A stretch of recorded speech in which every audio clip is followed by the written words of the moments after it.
दलाइलुल खैरात पढ़ पढ़ करके कितने वो लोग हैं जिनको अल्लाह ने विलायत अता फरमाई, अल्लाह के वली बन गए। इसको लिखने वाले सुलेमान जजूली, क्यों लिखा उन्होंने, वो बताते हैं एक बार सफर में थे और रास्ते में शाम हो गई, असर हमने नहीं पड़ी थी, करीब देखा तो एक कुआं था, कुएं से पानी निकालने की कोई चीज है नहीं और हमें वजू करना है और असर का वक्त जा रहा है, सूरज डूबने को है। देखा एक छोटी सी बच्ची करीब में आ रही थी, तो इन्होंने सोचा घर वगैरह होगा इसका, जल्दी से उस बच्ची को बुलाया, 10-11 साल की बच्ची। उससे कहा बेटी कोई पानी निकालने के लिए कुएं से चीज तुम्हारे यहां से मिल जाए तो ले आओ ताकि हम पानी निकालें और वजू करें, नमाज पढ़ें। उस बच्ची ने कहा अच्छा इतना ही करना है आपको। तो वो करीब आई, कुछ पढ़ा और कुएं में थूक देती। जैसे ही उसका कुएं में थूकना था कि पानी जोश मारता हुआ ऊपर आ गया।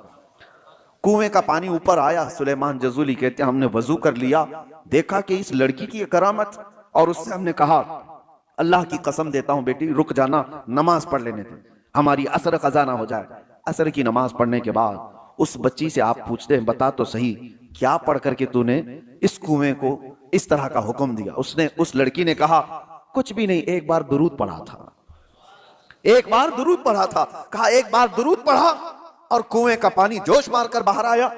उस बच्ची ने कहा बात दर हकीकत यह है कि मेरे वालिद ने हमें तरबियत ऐसी की, कभी हमने अपनी जुबान पर हराम ग़िज़ा को लगने नहीं दिया और कभी हराम जुमला जुबान से निकाला नहीं। फिर दुरूद पाक पढ़ा तो अल्लाह ने उसमें यह असर अता फरमाया। उसके बाद आपने पूरे दुरूदों का मजमुआ लिखा था। इसलिए मेरे अजीजों जुबान को बचाओ, इसकी हिलाकतें बहुत बड़ी हैं। जब ये हिलाक करती है आदमी को तो काफिर बनाकर छोड़ती है। यही जुबान के जुमले हैं जो इंसान को इस्लाम से खारिज कर देते हैं, ईमान से। ये गाने गाते थे वे नौजवान, इनको लगता है इंटरटेनमेंट है, उसमें कितने ऐसे अशार हैं पढ़ते ही आदमी काफिर हो जाता है। खुदा के खिलाफ गानों के जरिए से तुम्हारी जुबान पर लगा दिए गए कि बंदा वो गुनगुना रहा है और काफिर हो गया। कौन काफिर बनाया? तुम्हारी जुबान। कयामत के दिन ये जहन्नम में लेकर के अगर गई तो फिर आप पछताने के अलावा कुछ नहीं होगा। अल्लाह तबारक व तआला जुबान की हिलाकतों से हमारी हिफाजत फरमाए।